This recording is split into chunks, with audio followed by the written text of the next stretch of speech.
Hi gang, many of the Space Marine chapters of Warhammer 40k, especially those involved in the Badab War, were outsiders. Chapters who, for one reason or another, kept themselves at arm's length from the institutions of the Imperium. But the Fire Angels were the opposite, intrinsically and suspiciously linked with the religious apparatus of the Imperium. Their faith wouldn't let them stand aside.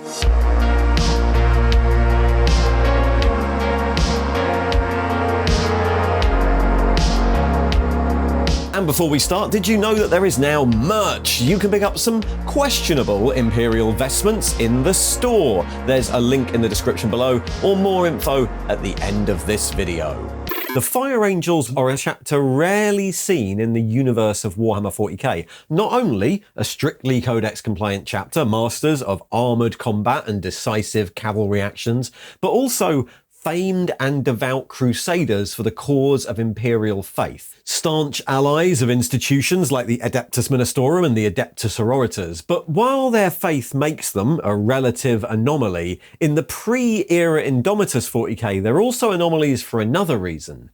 They're a Space Marine chapter who uniquely don't have a long and storied history. Before the massive increase in the number of Space Marine chapters in the wake of the Ultima founding, the Fire Angels would have been considered one of the newest chapters in the Imperium, having been founded in the late 40th millennium on the Order of the High Lords as part of the 25th founding. Their gene seed is derived from the proven and reliable Ultramarines line, but they're a chapter created from the whole cloth, a saying that means that while their gene seed bears the lineage of the Ultramarines, the chapter itself is not a direct successor of any one specific other chapter. The gene seed that was required to create them came from various Ultramarines derived sources that were in storage, and the initial complement of senior officers that are used to form and train a new chapter were drawn from a number of different Ultramarine successors. Because of this, while the Fire Angels bear the lineage of Robute Guilliman, they don't revere that Primarch particularly higher than any other, nor do they have particularly close ties to the Ultramarines or any of their successors. A clean slate, almost independent of other chapter influence. The chapter is based on the ancient industrial hive world of Lorin Alpha in the western segmentum solar, a world with a long and storied history given its location, as it lies close to many major warp routes that connect Terra to the rest of the galaxy. An industrial world since before the rise of the Imperium, it was subjected to compliance by the savage Legio Audax early in the Great Crusade, in an event known as the Lorin Alpha Massacres. Later, during the Horus Heresy, it then found itself in the path of the War Master's advance on Terra and drawn into the nearby Beta Garman campaign. The planet was the site of a high-speed conflict between the White Scars and the Emperor's Children legions before the traitors were reinforced by a Dark Mechanicum armada that forced the Loyalists to abandon the planet. And then later, in M33, the reclaimed world was assaulted by the Chaos Marine faction known as the Tenebrae, defended back then by the Black Wings chapter of Space Marines. Since their founding and stationing on the planet, the Fire Angels have been granted dominion over an island mass to use as their base, and this is the location of their fortress monastery, the Tower Athenium. The chapter also recruit from the population of Lorin Alpha, hosting a triennial tournament known as the Test of Fire, where the youth of both the planet's military caste and also its sub-hive kill gangs are given the chance to compete to gain the honour of joining the Fire Angels. The test progresses across the planet in first regional and then worldwide rounds, with participants being submitted by their local Ministorum temple in a sort of Space Marine talent show, I guess. But I guess unlike a talent show, it is considered a great honour to compete. Given their relative youth as a chapter, the Fire Angels are close followers of the Adeptus Astartes. They haven't yet had the time to have developed any particularly divergent modes of combat.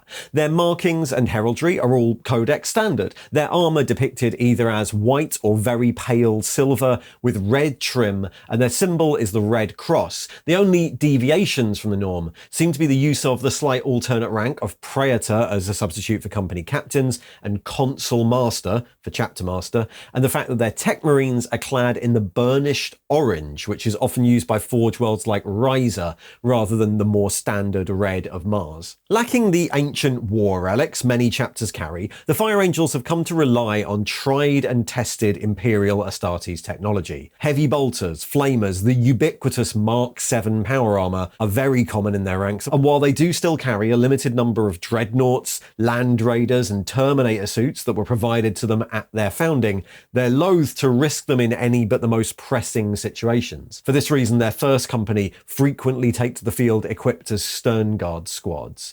The martial culture of Lorin Alpha also places particular reverence on the symbolic role of the sword, and so power swords and chain swords are common amongst officer ranks, treated as a focus for the Battle Brothers' personal faith and honor. However, this reliance on the more basic of codex pattern equipment and the vast manufacturing might of Lorin Alpha has left them well provisioned in some other ways. The forges of their planet are more than capable of replicating the simpler rhino chassis vehicles needed by the chapter in large numbers, and so the Fire Angels can deploy significantly higher numbers of rhinos, predators, razorbacks, and vindicators than comparable chapters, and this has influenced their methods of warfare somewhat. Swift-moving armoured battle groups and mechanized warfare are very common tactics within the chapter, coupled with a cerebral and considered approach to battle plans, something that is then enforced by a strict sense of discipline and hierarchy. And that discipline is informed by their beliefs.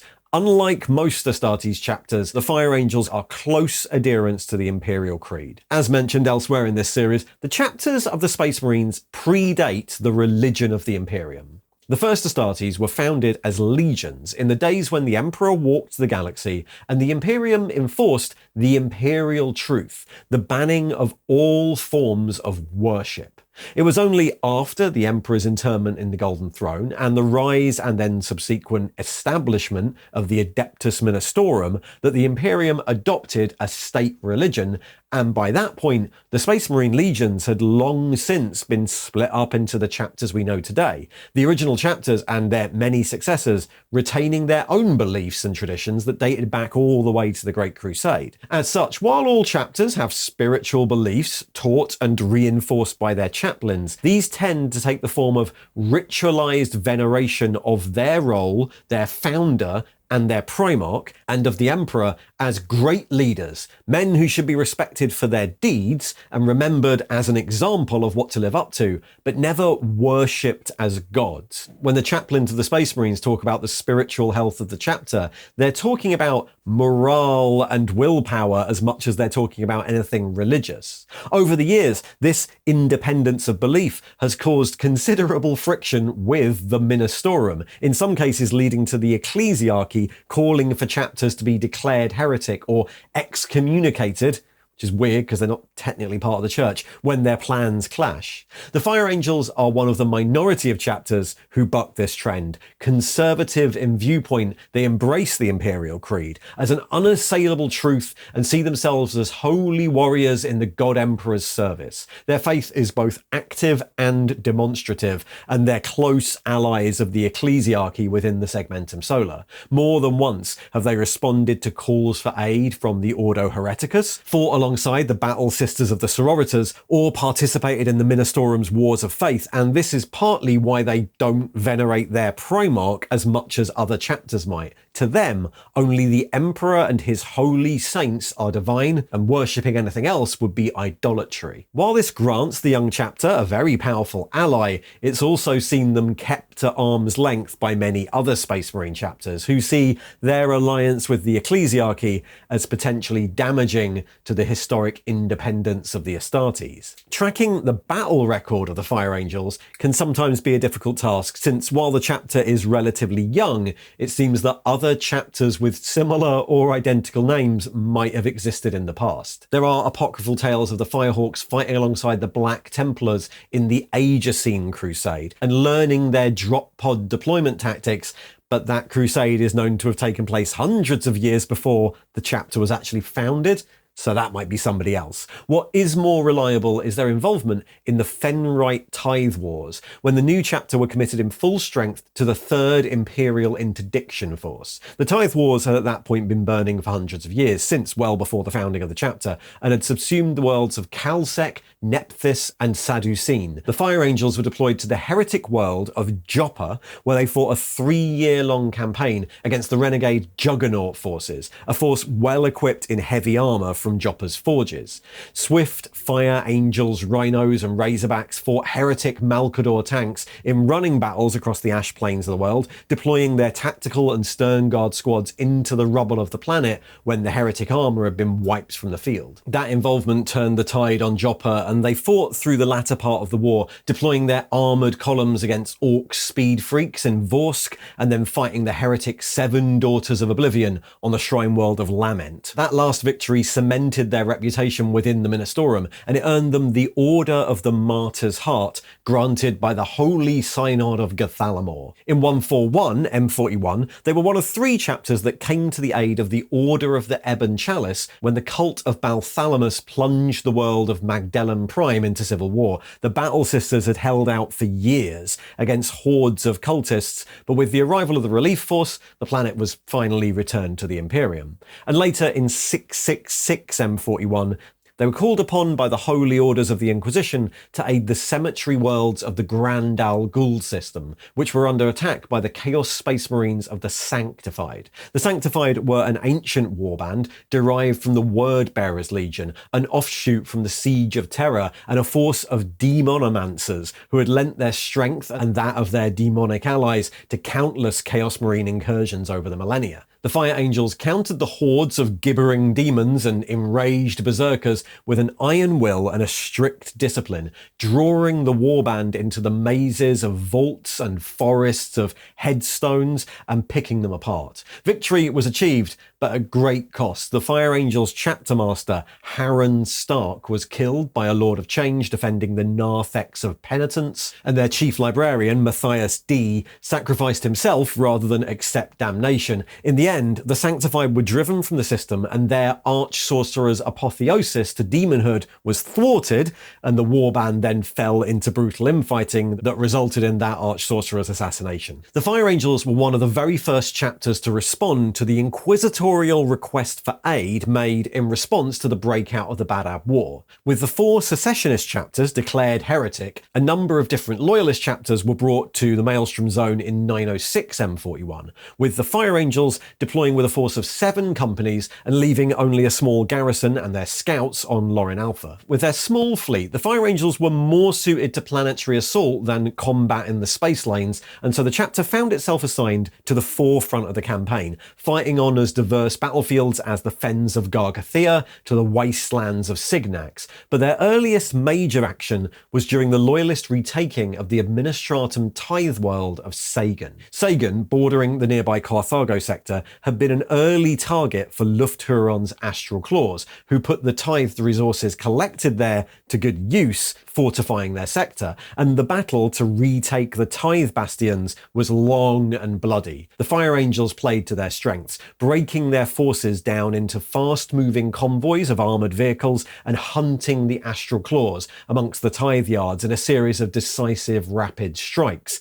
However, they suffered serious losses when the desperate Astral Claws garrison responded in kind, using their own large complement of rhinos from their industrial powerhouses to launch a suicidal viral corrosive attack on the Fire Angels' lines. Despite losing more casualties in that one attack than they had in the previous 3 years of war, the Fire Angels, led by the 3rd Company Praetor Tarnus Vale, successfully held the line, preventing this one attack from breaking the wider siege.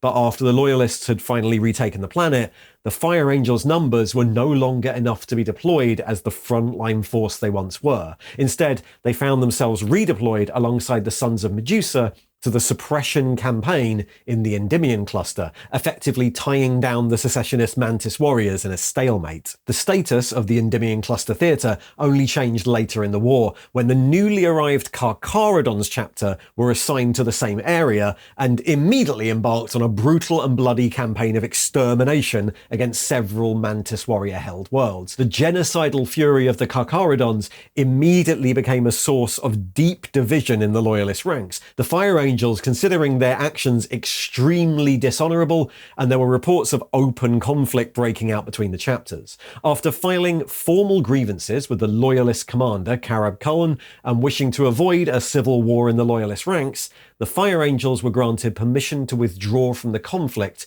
in 910 M41. And with that, their written history comes to an end. As of the end of the 41st millennium and the era Indomitus, the Fire Angels were still an active chapter, so it can be assumed that they were reinforced with the same Primaris upgrades received by other chapters. There doesn't seem to be any reason they'd say no, but no records exist, so we have no idea. Presumably, they're still out there, fighting alongside the Sisters of Battle, responding to requests from the Ecclesiarchy, and worshipping the God Emperor, but who knows? The Fire Angels, as you might have guessed, are probably the chapter of the Badab War with the least written about them. They originally appeared in the first White Dwarf Badab article in 1989, depicted in a white scheme with the red trim and cross, that pretty obviously seems like a reference to medieval crusaders, but then they don't pop up anywhere else. So when the Badab War was rewritten in 2010 by Alan Bly, it seems like he jumped on this one image as a shred of a reference and expanded it. They're now clad in silver plate armor, they keep the red crosses, and their background is expanded into self-proclaimed devout holy warriors who conveniently function as armoured cavalry. So if there was any sort of crusader influence, then that's where that went. Apart from that, you just rarely see them anywhere else. There are almost no mentions of them in the novels, though they do show up as a playable option in the old Deathwatch role-playing game. That game makes a lot of use of old Badab chapters because, like Badab, it's designed to show a small slice of the Imperium, far away from everything else, where the big famous chapters aren't as omnipresent. Other than that, we just have to assume they're still out there somewhere, driving around in tanks and waving around swords, just kind of like everyone else in 40k. Thanks for watching.